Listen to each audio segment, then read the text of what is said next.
dernière valeur de cette séquence, Thomas, vous nous parlez aujourd'hui du cours de l'or qui repart enfin avec plus 4,5% sur un mois. Qu'est-ce que vous en pensez? Alors l'or, on a un mouvement aussi extrêmement intéressant. À mon avis, il y a deux raisons principales à ce mouvement.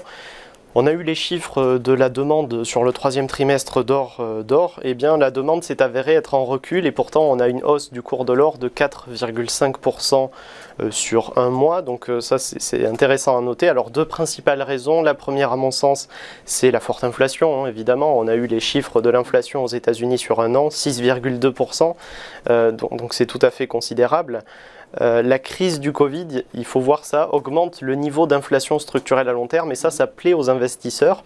Et effectivement, la demande physique d'investissement sur l'or a augmenté de 20%. Donc ça, c'est tout à fait notable, hein, puisque les investisseurs ne lâchent pas l'or, ils y reviennent même. L'or, on avait ce mouvement correctif voilà, depuis août 2020 qui persistait. Et là, ça semble un peu s'essouffler. On a franchi cette résistance oblique à 1820. On va voir ensuite, on a une autre résistance à 1870. Là, on retrace un peu en dessous. Si on franchirait ce seuil, là, ça serait beaucoup plus optimiste pour la suite. On aurait ensuite le seuil des 1910 $ notamment. Et l'autre élément important, c'est le fait que, comment expliquer ce rebond de l'or, c'est tout simplement le fait qu'on a une forte inflation et des taux très bas. Et tant que les banques centrales décideront de garder des taux très bas malgré une inflation persistante, ça va plutôt être bénéfique à l'or, hein, même si ça fait augmenter le dollar, hein, si les taux augmentent un peu à court terme.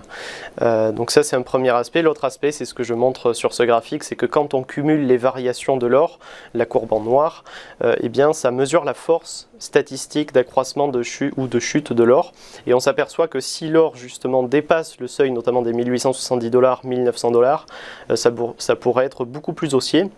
Les perspectives pour 2022, j'y étais revenu en plateau en ce début d'année, c'était justement qu'on avait une opportunité d'achat pour l'automne, hein, qui s'est confirmée.